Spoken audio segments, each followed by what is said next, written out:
Unique দোয়া আছে, যেই দোয়ায় আল্লাহর কাছে আমার ক্ষমা, আমার মার্জনা, আমার চাহিদা, আমার রিজিক এগুলো কিছু চাওয়া হয় না। কিন্তু এই দোয়ায় আল্লাহর কাছে এমন কিছু চাওয়া হয় যে আল্লাহ এত খুশি হন, নবী করিম সাল্লাল্লাহু আলাইহি ওয়াসাল্লাম সাহাবায়ে কেরামকে আল্লাহর পক্ষ থেকে জেনে এই দোয়া শিখাইছেন। সুবহানাল্লাহ। নবীজি বলছেন, তোমরা আল্লাহর কাছে বলো, আল্লাহুম্মা জাআলনি লাকা যাক্কারা, হে আল্লাহ আপনি আমাকে আপনার অধিক জিকিরকারী বান্দাদের মধ্যে অন্তর্ভুক্ত করে নেন। লাকা শাক্কারা, আল্লাহ কেবল শুকরিয়াকারী নয়, যে অনেক শুকরিয়া করে আপনার সন্তুষ্ট হয়ে গেছে তার মধ্যে অন্তর্ভুক্ত করে নেন। ইলাইকা আওয়াহা, আল্লাহ আপনার কাছে আমি কোমল হৃদয়ওয়ালা, যেই হৃদয়টা আপনার কাছে চাওয়ার সময় চোখে পানি চলে আসে, এরকম এক হৃদয়ওয়ালা আমাকে কবুল করে নেন।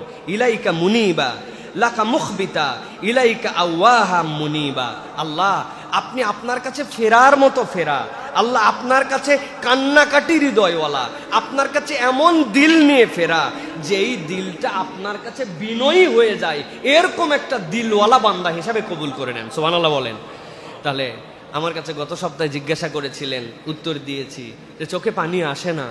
চোখে পানি আসার জন্য 4টা কৌশলের কথা বলেছিলাম, যে আল্লাহ রাব্বুল আলামিনের কাছে নিবেদিত বান্দা হতে হবে, তেলাওয়াতে তাদাব্বুর থাকতে হবে, আল্লাহ রাব্বুল আলামিনের কাছে আমি যেন ক্ষমা কেবল মুখ দিয়ে না চাই, দিল থেকে চাই, সেই রকম মন মানসিকতা নিয়ে যেতে হবে। আল্লাহ আমাকে তুমি কান্নার যোগ্যতা দাও, সেই যোগ্যতা আল্লাহর কাছে চাইতে হবে। কিন্তু পড়তে পড়তে দেখলাম নবী করিম সাল্লাল্লাহু আলাইহি ওয়াসাল্লাম আমাদেরকে দোয়াটাও শিখাইছেন। আসেন এই দোয়াটা আমরা নিজেরা শিখি, মুখস্থ করি এবং শেখার জন্য চেষ্টা করি। বলেন তো, আল্লাহুম্মা জাআলনি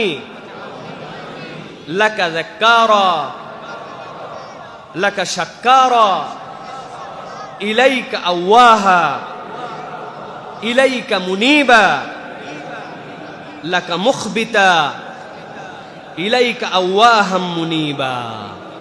আল্লাহ তুমি আমাদেরকে অধিক শিকর শকরকারী, অধিক জিকিরকারী, তোমার জন্য কন্দনকারী চোখ, ওই রকম দিলওয়ালা, তোমার কাছে একদম সমর্পিত হয়ে যাও আত্মাওয়ালা আমাদেরকে বানায় দাও। বলেন আল্লাহুম্মা আমিন।